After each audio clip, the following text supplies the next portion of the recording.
Bonjour à tous, ravi de vous proposer cette nouvelle émission avec une artiste que j'aime beaucoup et que je suis depuis ses débuts. Elle a évolué dans son parcours. Elle chante en français désormais, notamment pour le morceau Le goût de la fête dont elle va nous parler. Bonjour Ol. Bonjour. Le goût de la fête, on peut dire que c'est un titre entraînant et percutant. Ah oui, c'est vrai que c'est le titre de l'album qui est peut-être le plus puissant dans le beat et enfin, c'est vrai qu'il est plus entraînant que les autres. Et c'est quoi le message de la chanson? Bah, c'est une chanson en fait que j'ai écrit. Enfin, elle s'est faite vraiment très naturellement à un passage qui était un peu charnière entre mon ancien label et puis m'a jetée dans le Oui, dans ce milieu un peu toute seule. Alors évidemment, quand je dis toute seule, il y a quand même des gens qui sont autour de moi, mais c'est bien vrai que sûr. c'était un gros chamboulement. J'étais en grosse remise en question et surtout très triste de voir que, en fait, ces métiers qui sont censés nous accompagner dans nos rêves et dans nos choses les plus folles, finalement, c'était pas.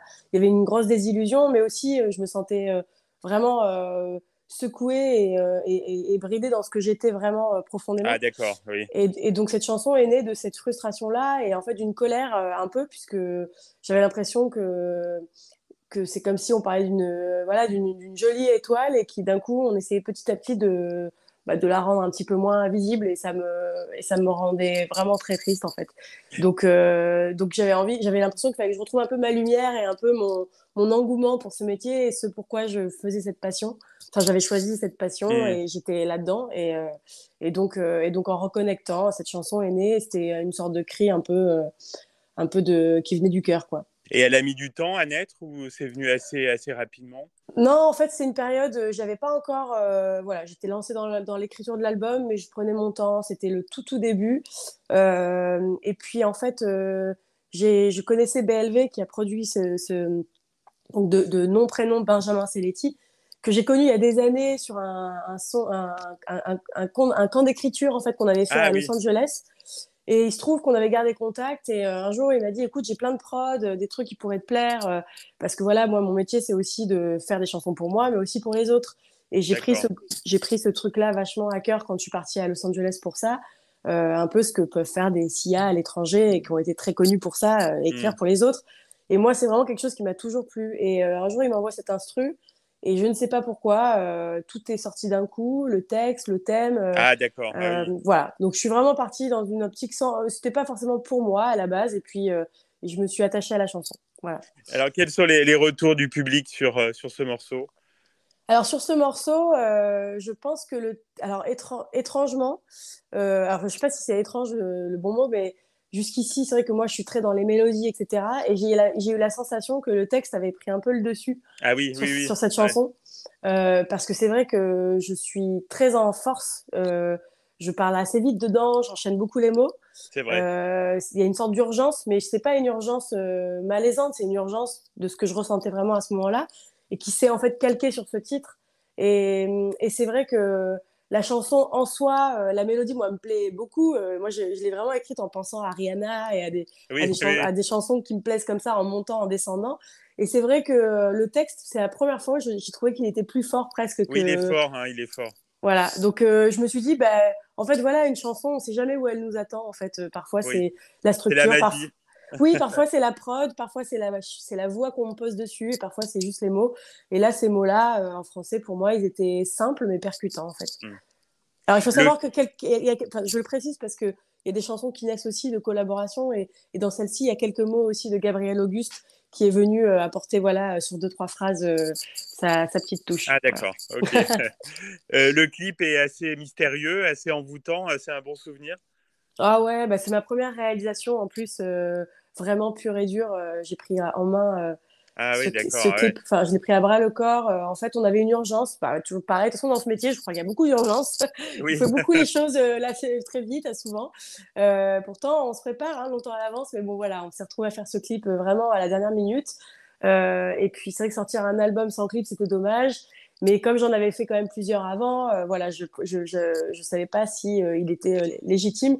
Mais bon, on a fini par le faire. Et le goût de la fête, c'était un titre qui me posait vraiment question en termes d'image. Je savais pas encore comment me positionner dessus. Et puis j'ai décidé de partir de la pochette du disque. Oui, Donc de moi dans cette piscine avec ce chat sans poil, hein, donc toujours des images très jamais comme sympa. jamais comme tout le monde. Et non, et j'avais envie de travailler sur une espèce de fête un peu chaotique, mais qui était en fait la dernière fête avant la fin du monde. Alors bon, aujourd'hui dit comme ça, en plus on est parti le jour du tournage, la guerre en Ukraine se déclarait. C'est vrai que Ah, c'était c'est... le jour, d'accord, ah oui. Ouais, donc il est très récent, hein, il a été fait Il est vraiment... vraiment tout frais, oui, oui. Ouais, ouais, il est tout frais. Et c'est vrai que ça a été une drôle d'ambiance, mais qui a aussi participé à la lourdeur, en fait, Ah oui, aussi certainement, oui. de ce Ouais. chaos, parce qu'en fait, on est parti dans cette voiture avec les infos et on était tous accablés, en fait. Et je les ai tous, enfin, j'ai regardé tout le monde en disant, bah écoutez, on a enfin,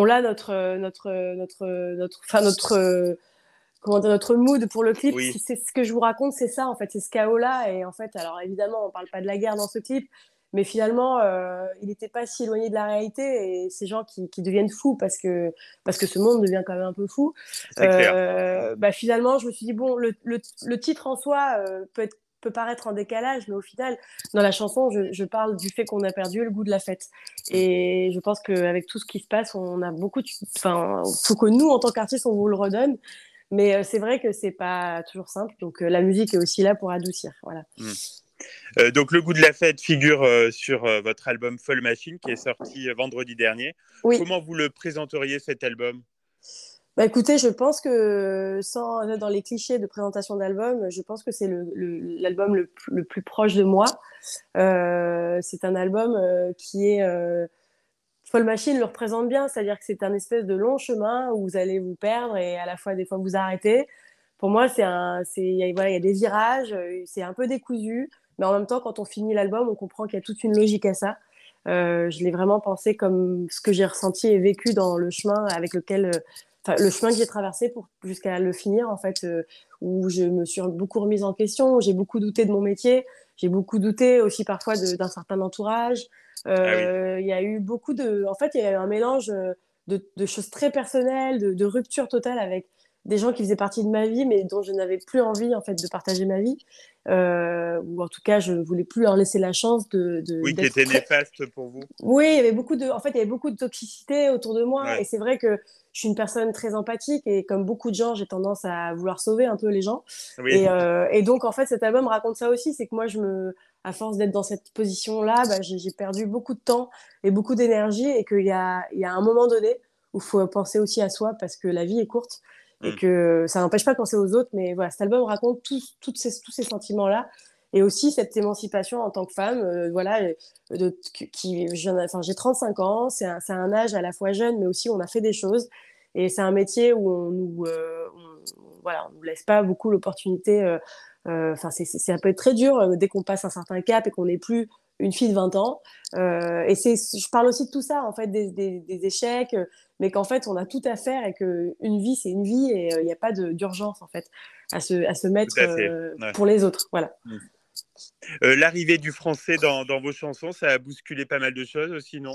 Bah oui, parce que c'est vrai qu'on m'avait beaucoup demandé de le faire sur mes deux premiers albums. Et j'étais un peu en rébellion parce que j'avais l'impression qu'on me le demandait pour des mauvaises raisons. Et puis, quand j'ai fait mon premier album, c'était l'époque de l'album de l'arrivée de Christine and the Queens, qui mélangeait français-anglais. Et donc, tout de suite, évidemment, les maisons de disques Eh oui. voulaient que je fasse pareil. Et j'ai été un peu, alors peut-être un peu bête, sans doute, mais moi, j'étais plutôt dans une posture de, bah non, mon projet, il est comme ça, pourquoi vous voulez absolument le changer?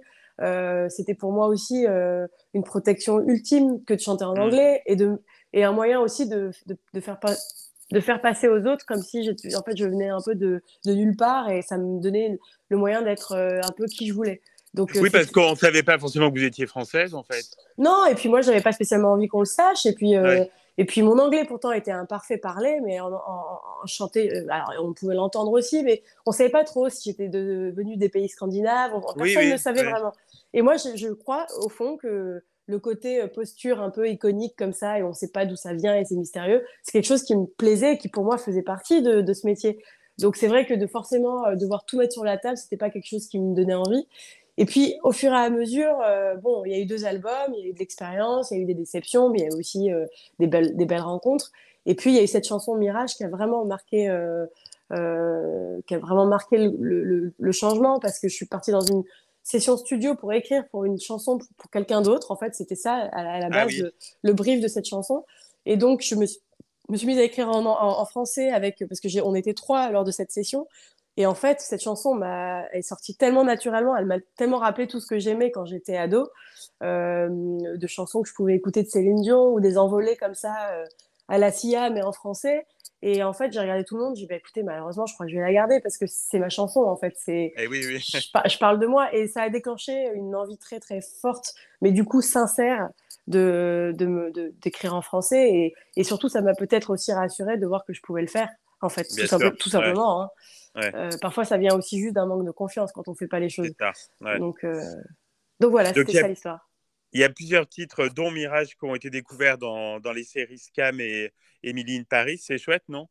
Ah, c'était fabuleux. Scam, c'est une belle surprise qui est tombée pendant le premier confinement. On m'a fait cette proposition. Enfin, on sortait tout juste du premier confinement. C'est vraiment, ça a été une belle opportunité qui m'a permis aussi de travailler pendant la période du Covid, parce qu'il faut savoir qu'on a quand même beaucoup tous souffert de ça. Et puis d'avoir une nouvelle expérience en fait dans la musique, dans un autre créneau. Et la musique à l'image, c'est un truc que j'ai toujours rêvé faire. Donc ça a été super. Et Emily in Paris, bah, alors là, ça a été la petite, Ah ça a bah là, été, c'est sûr, oui. Ouais. oui, c'était la cerise sur le gâteau avant Noël.